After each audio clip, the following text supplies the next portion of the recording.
Hello and welcome to Newspeak, the New Culture Forum's weekly look at the news agenda. I'm joined, as usual, by our senior fellow, Rafe Heydel-Mankoo, broadcaster and historian, and also this week by Amy Gallagher, doing a return visit. Amy is the woman behind Stand Up to Woke campaigner.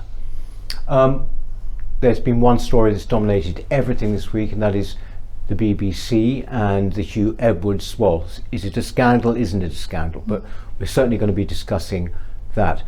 Also this week we saw the conviction of somebody for the murder of Thomas Parker. You might remember a young man who was killed at Reading Station last year when he had asked someone to turn their music down on a train. We're going to be looking at what that means for our general society. And then finally, also, there is a case of, well, if you want to pray and you don't particularly go along with abortion, then perhaps the worst place to be would be York Minster, because apparently a pro-life group there has been banned. Starting with the BBC, Ray, it's very confusing, this particular scandal. It seems to be multifaceted, if that's the right word. What's your feeling about it? My feeling immediately was the treatment that he's been getting from, if you like, the broadcast and media is actually very sympathetic. I just thought, what if he'd been a GB News presenter? Yeah, I think that's one of the issues here. I found the whole thing very distasteful, actually. I don't think anyone has come out of it very well. No. I don't think the BBC have come out of it very well in the slow, lackadaisical way in which they dealt with this, taking 7 weeks, failing to contact the parents of the alleged child who's involved in all of this. I don't think the Sun has come out of this very well because of the way that they first reported the story, and then have since then not backtracked but modified their language in subsequent articles, trying to distance themselves from actually saying that this child was 17 at the time these photographs were alleged to have been exchanged. And I don't think that people like you're talking about, people like John Sopel on the BBC and others, have come out of it very well because of that stench of hypocrisy, whereby you knew full well if this had been Kelvin Mackenzie who'd been accused of something, if it had been Dan Wootton or somebody, you would never have found the same degree of support and sympathy from the usual suspects. I can't stand hypocrisy, and my great issue here, of course, has always been if someone stands for a certain position and a certain set of moral values, and they're found to be disagreeing with that or blatantly flouting that in their private lives, then they deserve to be shown up. For example, politicians who would, for example, campaign against gay rights and then have a very prolific gay lifestyle. But when you get to somebody who actually hasn't done anything wrong as far as we can see in this case, and I don't think that anything has been done illegally, I think that what we've seen over the last few days has been quite distasteful because it's trial by social media. Facts came out slowly. Every day the facts changed the story so substantially that people were left with egg on their faces from things that they had said in the heat of the moment. And I'm talking about mainstream media personalities who were so quick to leap to judgment. Just pausing for a few days would result in a much saner environment.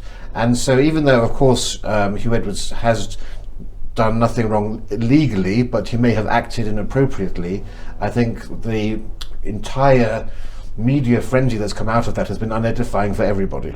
Did you follow it on social media before? Yeah, so like a lot of people, I found out the identity of the person over the weekend. Straight away? Almost. Yeah, it was on there. I mean, we saw a bit too much actually in terms of pictures that were going around. And it was very interesting. It has so many parallels to the Schofield story, because the identity, things was coming out on social media, like with Schofield's the young man that he was involved with. His identity was known in social media, but the press couldn't talk about him, couldn't name him.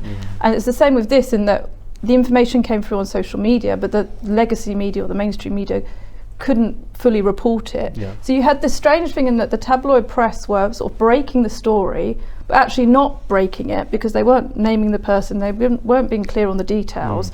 So it was this kind of strange situation again where it was Twitter was where we're getting our information from. I don't quite know how I feel about that. I think in some ways it's a good thing that there is this freedom of information, but then of course there's downsides to it, as Rafe was saying, that there is trial by social media and people don't wait to hear the full facts and people jump to conclusions, and it it can become a bit of a circus. But of course, if you went onto Twitter to look to find out the name, as as people did do, if you actually looked at the videos that were being linked to, they all involved a young girl. Right. Okay. And so this is how you get these misinformation being spread. Not a single video. There were probably hundreds of videos showed a boy, and this just goes to show how actually unreliable social media is. But the Mail found out that 1 in 6 people already knew the identity of Hugh Edwards just from doing their own research. I was surprised it was so few, actually. And once the name was released yesterday, and I saw news articles being posted on the internet, I looked at the comments and I was amazed by how many people were shocked. So they hadn't found out the information. And we, of course, we're more plugged in, I suppose, than most people. And there was, a good 1/3 to a half didn't know that this was the person that was being. So I think there is actually something to be said for not divulging the names. I'm a person who doesn't believe, for example, that people who are accused of rape should be named until they're charged. And what I found funny is that a lot of people who wanted Hugh Edwards to be named are people who actually have my view when it comes to not being named until you're charged with rape. If you have that view on the rape issue, I think you should be, again, don't be a hypocrite. Apply that rule universally. Yes, there was no due process, was there? There wasn't. The BBC hadn't completed any of their own investigations, and it was this dripping of information, which, as you said, was changing day by day, and it made it drag on a lot longer. I think what it is partly maybe is, whilst I totally get what you mean, it's the context that the BBC, had Jimmy Savile, had all of this. There's this sense in which they're looking after their friends, and then we've had Schofield, not the BBC. No. And well, he was at the BBC originally. Well, yes, that's true. Yes. Literally came out of the broom cupboard. But with Hugh, I suppose there is that kind of thing whereby, even by virtue of what he does, there's this sort of sense that people feel slightly deceived or something. That I know it doesn't make any sense, but that somehow or other, because he's this rather sort of centaurian figure, he's just did the coronation, did the Queen's death, all of this. He's sort of become a Dimbleby figure in a way, and so therefore it's feet of clay, isn't it? Yeah, and that's what it's about, really. Do you think there's sort of anything in the argument that the BBC is paid for by us, and that therefore, the implication is higher standards are called for? I've noticed that, like GB News, for example, some people on GB News, I think it was last night, I can't remember, but they were champing at the bit to get at this. It was very much an anti-BBC thing. The BBC is not going to come out of this particularly well, is it? No, I don't think the BBC have a lot to answer for, as I've said. Things like the amount of time it took. Only 2 attempts were made to contact the parents here. One was a phone call that didn't connect, and then an email that wasn't responded to. And you would have thought, given that Jimmy Savile and Stuart Hall and Rolf Harris were about 10 years ago now, and given the storm that engulfed the BBC at that point, that they would have rigorous processes in place to red flag issues and things like this. So that's quite remarkable. It's also remarkable that Hugh Edwards would actually, knowing full well the history of what's happened at the BBC in the past, that he would leave such clumsy electronic paper trails, messages and photographs, all of which can be recorded, which does also sort of suggest a man in a midlife crisis who's lived a life of in the closet, in denial of himself, and is actually crumbling and almost going down a self-destructive streak on purpose. But we don't know the workings there. That's why I think it's such a messy issue. We're dealing with human psychology here, and we do know from that he's had mental health issues in the past, because today I've heard lots of people actually judging, saying, oh, well, this is just an easy get-out clause to say that you've got mental health issues. Well, we've known that he's actually been hospitalised before with depression. So you can quite well see under this pressure something might break. We don't know these things. We can't judge, and I don't think none of us are free from sin. We should be very, very reticent to pass judgment before we know all the details. That's your area of psychology, isn't it? What do you make of that? When again, it's confusing, isn't it? It is confusing. Has he been put in hospital because of all of this? Is that, or he? As I understood it, he was going through a particularly bad spell, which has been made worse by this. Yes, understandably, because it's a very difficult thing to go through. Yeah, it's interesting. I know people are very cynical. Like you said, it does seem like he's got a history of depression, so it does seem in keeping that he would find this very difficult. I guess one also thinks of the mental health of the the young man and of the family. That all gets lost a bit in this. I'm not saying his mental health isn't important, but it does seem to be, I think people are cynical because it does seem to, it's almost a knee-jerk reaction to go to mental health so quickly. And although he might need genuine help, I don't know why that's coming out in the media so quickly. You know, it's not none of this kind of doing it privately that you know, he could sort of think, you know, he has done wrong, he's presumably he's had an affair, and there's all sorts of things going on, that if he needed help, that he could sort of say, well, actually maybe I should do it prior, Well, there certainly shouldn't be a reason for people not to continue investigating and so forth. And what's been very interesting today, looking at the BBC with 2 MPs were asked about this, and they said, well, given his mental health issues, I don't want to pass comments. And I thought, well, why not? That's not an excuse. We can feel sympathy for someone going through that, but that's not an excuse or a get out of jail free card. But Schofield used it. Yes, he did. He started talking in that interview he did, and sort of almost look what you've done to me, and blah blah. Mental health has sort of become something outside the person. Do you know what I mean? Almost, it's like, here it's me and here's my mental health somehow, and this is damaged. And separate, and it almost, like you said, it's sort of separated off from the person's own actions. There doesn't seem to be any personal responsibility. That actually, certain decisions you made and behaviours you engaged in maybe led you to this point. What Hugh Edwards has done does seem very self-sabotaging. He's a very experienced man. He's a mature man, and he's done things. Like you said, taking photos, putting it online, getting involved with a 17-year-old. If he wanted to be with a young man, he could at least maybe go for someone in their 20s where it's not so on the line, in terms of legality. But he's done things that you sort of think, it could either be a thrill, or it could be someone who's basically hurtling down towards destruction. He has created this situation, and unfortunately it's come out in the way that it has, which for him is the worst. I imagine is the worst possible scenario. There is this thing, isn't there? It's of people wanting, even subconsciously, to be found out. That whether it's George Michael in a loo in Beverly Hills, or you might remember Sir Thomas Hetherington, who was the Solicitor General. This is going back a long time. He was done for curb crawling. Now, okay, his face wouldn't be known.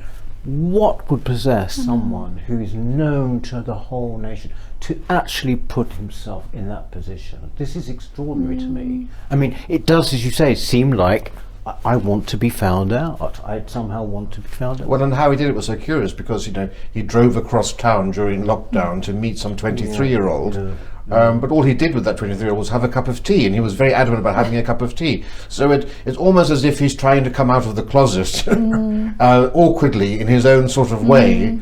And whether it's people often gay men tie things to their childhood, and so he's tying things to his school days in his mind and wants to connect with youngsters. But what's interesting, he's around the same age that you are, but he came from small town Wales.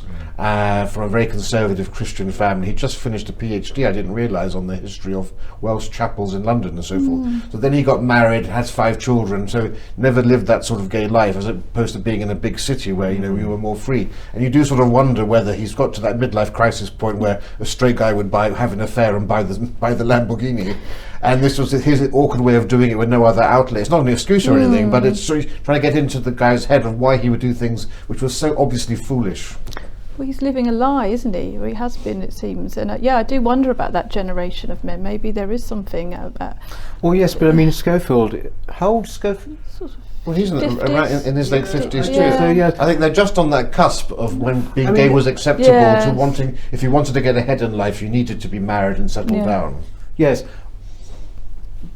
Up to a point, Lord Copper. I mean, but if you're from a small town, it's different. It's a different growing up mentality. There's a shame with it. That's true. Yes, but I mean, when the whole kind of how brave Philip Schofield was, I found that nauseating. I think it's not in light entertainment. I agree with you absolutely. That was different. But he was lying to his wife for years about it. Well, this is the other thing. I mean, that's the other thing that occurs to people. Well, what did Hugh Edwards' wife know about this?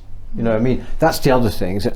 All the sympathy goes to the man, but then there's these women standing there, and she's actually Robert Peston's editor, isn't she, on his show? And it's funny how Robert Peston has been avoiding his best to avoid this out of respect for her, which again I think is abandoning your journalistic integrity. It doesn't matter who is there. I would have thought something that if you really wanted to get them on something, it would be surely this thing of the lockdown, and whether they're having a cup of tea or not.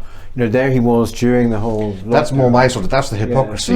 This is where I really get annoyed. I mean, if you're someone like myself, I would quite happily have admitted to breaking lockdown rules. I didn't believe in them. But if you're actually espousing them yourself, I think definitely.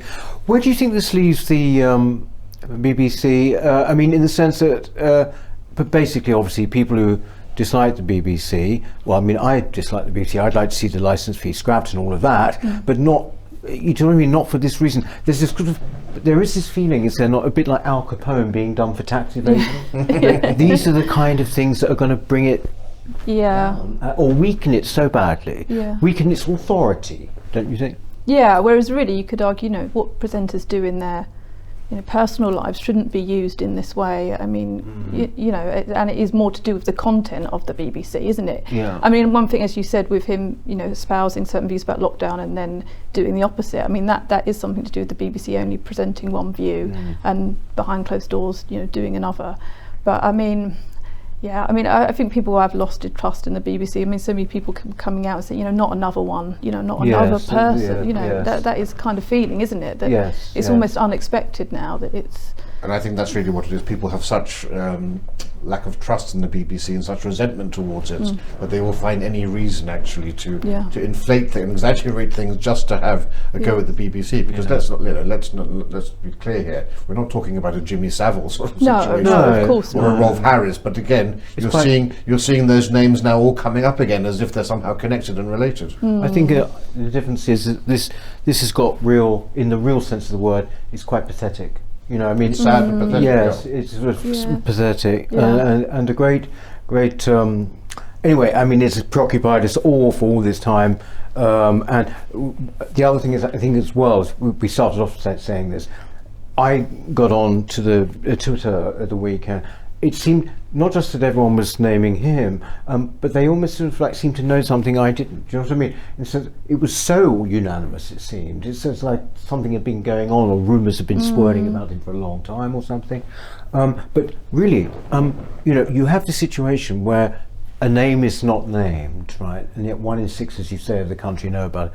This is down to two things, is it not? It's down to the change in the rules regarding the press, and also down to the Human Rights Convention, Article 8, and the right to privacy, which apparently has become so bloated now that it takes in cases like this. So the Sun would definitely have named him if this had been 20 years ago, surely. Well, of course, it was the Cliff Richard case, famously, where the BBC had their helicopters filming over the Cliff Richard. That's the point, actually. And of course, he was found innocent too. So it's a very complicated issue. Anyway, I mean, moving on. I mentioned there at the very top of the programme, this terrible case, but unfortunately, it's one that we'd be very familiar with, the principles of. This fellow, Thomas Parker, was killed. He was hit on the back of the head, and because basically he got into an altercation on a train, told these guys to please put your music down, just lower the volume out of the spoon box, and then was attacked afterwards and died. And the guys ended up getting 21 years in jail, which will end up being 10? I don't know. But it was an interesting case, because it seems to me that these sorts of cases have been going on now for a good 20 years or so, and it seems to really bring together a lot of things that are very, very broken down about Britain now. Do you not feel? I mean, when you look at this, you sort of think, there but for the grace of God go I, actually. Yeah, I mean, I think a lot of people feel that when they're travelling on public transport, that it's a very hostile, risky thing to do. Particularly transport. And I think most people, people always say, why, when there's antisocial behaviour, or there's an increasing lack of courtesy, it seems, on public transport, why don't people say things? But then of course you see stories like this and you say, well, of course, because people are terrified. I mean, I feel quite nervous. I mean, I do shift work, so I often travel in the morning, early in the morning and late at night sometimes, which is okay in summertime. But when it's dark in the wintertime, it is nervous. You are sort of like, right, don't make eye contact, don't draw any attention to yourself, just get through it, look about, stay safe. And it is, it's not a pleasant experience. And becoming more and more a kind of atmosphere of just look after yourself, just, you know, kind of dog eat dog, just, you know, just get to your destination and, you know, don't, you know, just focus on yourself, which is not, it's not pleasant. I mean, even people outside of London who come here, they say they notice it, you know, how, you know, hostile people are to each other. It's, yeah, and I think this, you know, this story shows that, you know, it's because people are scared, you know. I think it is fear, isn't it? I mean, you still get the odd Tory who sort of say, oh, well, it's the British, they always don't like to make a fuss, and they don't, No, it's you know. fear. I mean, I was on outright fear. I was on a train a couple of months ago, and some chap 2 rows ahead, it was a fairly empty train, had his speaker on very loudly. And so I'm quite a big chap and I can be intimidating, so I went over and leant over and said, would you mind turning that down? Which he looked quite shocked and did, but then I thought, actually, if he had a knife, it doesn't matter how big you are, that's it. And this follows on from an incident a few days ago in Toronto. Now, the Toronto subway, which I've ridden many times, was famed for being the safest in North America. And now a similar case has happened there. Everyone, and it's been videoed, everyone's always happy to video these events rather than actually take part. And you just saw crowds rushing, and I thought, all it takes are 2 or 3 people to say, look, let's get together and stop this, and it will be stopped. And yet no one seems to take the initiative and just say, no, but then I think, would I do that? I'd like to think that I would, but in the heat of the moment, it's difficult. But it is so depressing, because you have to, I often say, well, that's it, there's clear proof that we have peaked as a civilization. That's it, because we have now lost that common bond of social cohesion. And I'm sorry to say, but this is what happens when you get to levels of super diversity in cities, where people cease to have any sense of comradeship, any sense of mutual connection, because they come from different backgrounds, they have different life stories, they have different cultural reference points, and they begin to lose trust in one another. And once you lose that trust, you know that you can't depend upon each other. And I've often said this before, actually, but if you have people together who don't come from the same background, there's less of a chance of them trusting each other. But also, as has been found, even within ethnic communities, for example, people tend not to trust each other when they live in big cities full of super diversity, because they can, for an old lady falling over, you used to imagine that, well, that could be my grandmother. But now that's gone, because that doesn't look like your grandmother. And it's these little things that build upon creating a sense of separateness in societies, and I think this is just evidence of that, along with, of course, the greater social disintegration around issues like crime and so forth, where people think no one's going to be punished for their crimes. Well, yes, exactly. I mean, the super diversity, I think, is really important. But the general destruction of what you might call peer pressure. You know, I mean, you know, there's a general. It makes me think of that was it TikTok star Mizzy, I think his name was, that was doing all these pranks, yes, that's right. and going into people's homes and doing really antisocial things, and it was all just a sort of a laugh, and it wasn't, you know, people didn't really take it seriously, and he got invited onto, you know, Piers Morgan and became a celebrity, and it was, you know, why does he think that's okay? And it's almost, he had no sense of you know, the social contract or how you're supposed to behave in public. And I think this is only going to get worse. I mean, I saw a story, I think it was last week, about how they're trying to scrap train staff. So, you know, when you arrive at the station, there's people selling tickets or people giving information. And for me, when I was travelling at odd hours, you know, I'd sort of think, once I get to the station, then there's people there, so I'll be safe. And now it's going to become, you don't even have that sort of safety point. You just get there, and it's like a, you know, it's totally inhuman. There's nobody around, and there's no one there that you can sort of look to, an authority. It's going to become more digitalised, and it's going to be even more hostile. Yes, exactly. And the funny thing is, of course, we live in this digital age where they should all know that there are cameras on every bus, there are cameras on every train, so they're clearly going to get caught. CCTV in the stations, on the streets, yet they still do it. I think it's the same thing as road rage, you know, where people now, they know so much about their rights rather than their responsibilities as a citizen. Once they get contradicted, or it's just the same as cutting somebody off in a car, it's that they see red, they cannot stand someone telling them what to do, and they react even though they know that they're being filmed. And it all comes down to this terribly pernicious thing we have now in society of respect. You've disrespected me. It began in the school system back in the 80s. You used to get the don't diss me, don't disrespect me. And now it's throughout. So asking someone to take their feet off the streets, even though they're off the seat, even though they're being disrespectful, you are disrespecting them by telling them to do that. Yes. Well, exactly. It took words out of my mouth. I did this piece for Standpoint magazine. This was during the, when ASBOs came in and everything. This was quite a long time ago. But there was a case of a guy on top of a bus. This group of kids were throwing chips at his girlfriend. Do you remember this one? And he again ended up dead, right, because he told them to stop. And so it was around that time. So I went around for a week on public transport. That's tubes, trains, buses, and just with so much absurd courtesy almost, asking people, would you mind turning that down, whatever. So you have people on their phone, for example, tops of their voices, swearing badly in carriages where there are people with kids, things like that. And as you say, there was this moral inversion that they sort of are shocked and actually horrified. They think you are the rude one. They think, who are you to tell me, or who are you to tell me to take my, someone's got to sit there. Do you mind not putting it in all of this? And so, and the situation's not changed. The only change is we got used to it. We've utterly got used to it. But you see, the other thing is that there are loads of things that come into the story like this. Where are the police?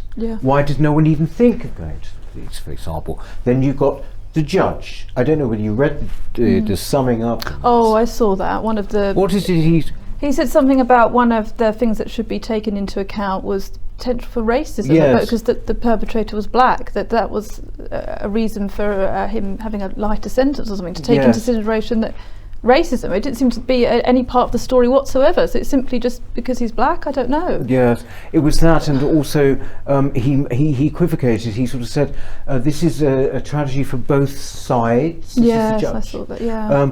Because of course they've lost their son, the family of Tom Parker, but the other one saying, and the children, the 4 children of this man who killed him, are going to be deprived of his companionship as a father. And he had, sort of said, probably a good thing. Yes. Yeah, I mean, he had 10 previous convictions. It wasn't it was pretty obvious that, his behaviour. Yeah. So it's the randomness of all of this, isn't it? I mean, I've noticed actually around this, and it was a few people quite high-profile people on Twitter, for example. Sorry to keep mentioning Twitter, but I mean, the people like Nick Timothy, for example, relating stories about them being in London at the moment, and just really furious. And in his case, it was someone pushed past his wife and then was abusive to her or something. I don't know if you saw this, but basically saying that this is what London now, this is, and I sort of thought, welcome to my world. I mean, that is really what it's like. But I'm sure it's not just London. I'm sure it's citywide. I'm sure it's countrywide now, really. Yes, well, it's across the Anglosphere. It's absolutely across the Anglosphere, and of course, it's even worse in North America, where of course we're seeing that, Democrat-led states and cities aren't punishing criminals and defunding the police. I mean, doesn't everything become much more simple to understand if you just realise that our judiciary or whatever, our legal, does not really like punishing people. Yes. That the liberal view is that it's not actually really your fault. It is external to you. So if you feel that, punishment becomes something you do as a last resort. Well, what's happening is that people are relying on the police less and less. I mean, I know that private security firms are doing big business now in London. A lot of wealthy people just rely on their own security because they just don't think the police would help them. And because even crime, there's nowhere in London that people feel safe anymore because crimes are happening even in wealthy areas.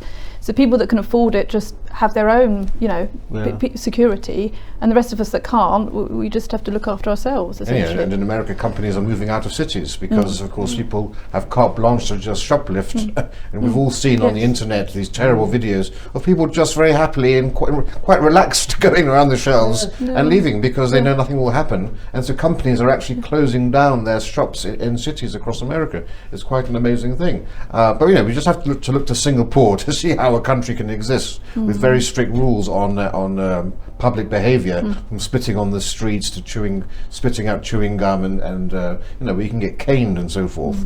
I think that's draconian, but their crime rate is infinitesimal compared to ours. There's an incredibly sort of complacent attitude amongst people in authority about this. They sort of think, they sort of think we're just a bunch of merry Whitehouses, in a different context. They sort of, 'twas ever thus, look at Hogarth's pictures and, look at blah, blah, blah. In other words, nothing to see here. It's so obviously not the case, and I think it's because this is the result of all their liberal handiwork. There is something to the point of the Hogarthian world. The point was we evolved out of that. London was a terribly dangerous place if you were in the 18th century, the early 19th century. But we became, in the Victorian era, we became far more civilized. And we would like to stay that way. I think that's the point. Actually, that's a good point there. Do you think that in fact the period of around mid-century, 20th century, was a high point in terms of general civic organisation and behaviour?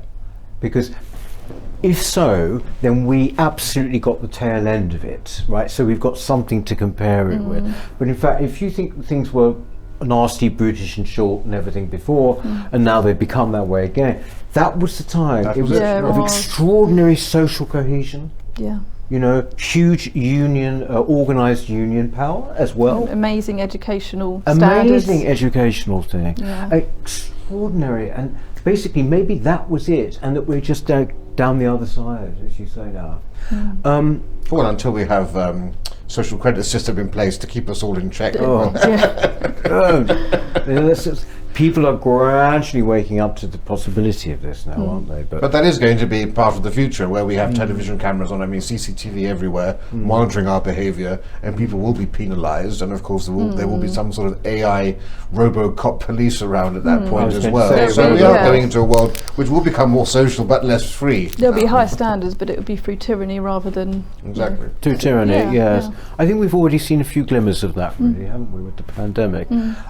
Just to round off, there's this sort of slightly strange case actually, which is about centred around York Minster, apparently banning a group called Where's Welby, which is quite a clever name actually, obviously referring to the Archbishop of Canterbury, but they are a kind of group that is pro-life, would you say? And essentially they are claiming that they were banned from just simply praying in York Minster, whereas other groups, environmentalists, whatever, were fine.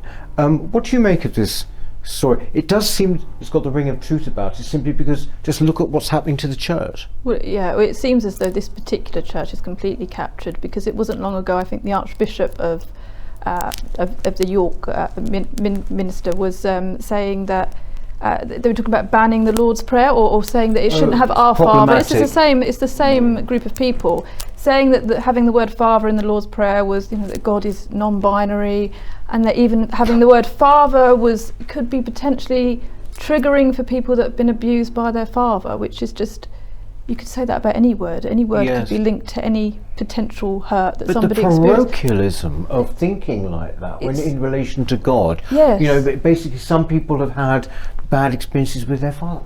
Well, these are senior church people. These are not just like crazy vicars. Yeah, the Anglican community, the Anglican communion policy globally is that it's supposed to be impartial. It's supposed to be a broad church, so it would allow people who are pro-abortion, anti-abortion, pro-gay marriage, and it's supposed to be. But obviously we see that that's not what's happening, in terms of that these were people that were protesting outside of the church. They weren't causing any harm, but they were told that they can't come in because they could potentially cause harm. So there's this potential for harm, which hasn't even occurred. So it's more about people trying to please people with different views.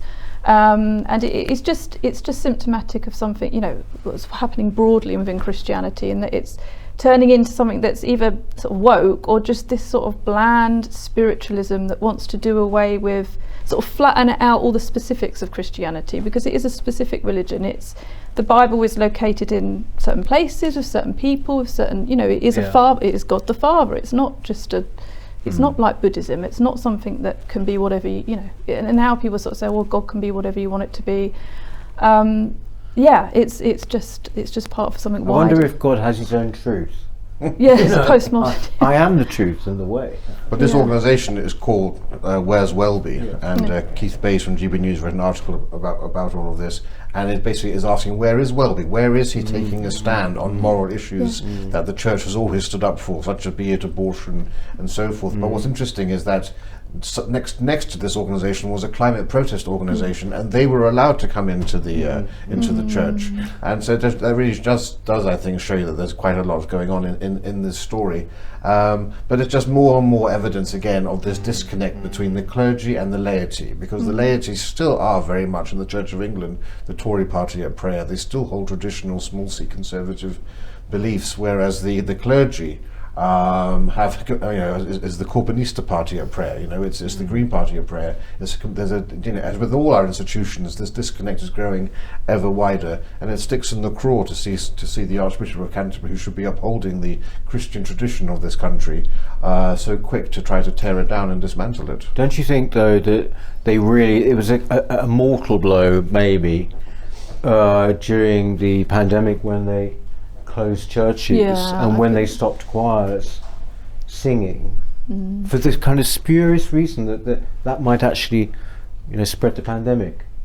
The very time, during the Blitz, church halls were the places that people went to be together. They weren't all, they might have been atheists, many of the people, for all we know, but it's not the point. But the idea that they would close during that period, or like pubs, of course they're open. And this week we've just had the Archbishop Welby, last week, saying that universities should be punished for, and their funding should be cut if they abuse students. What universities are abusing students and minorities? I mean, these are the most woke institutions in the world. And then this week we found out that Church of England schools are teaching pupils about the white supremacy pyramid and how they should be ashamed of their race because of white privilege. I mean, there's been a revolution within our churches.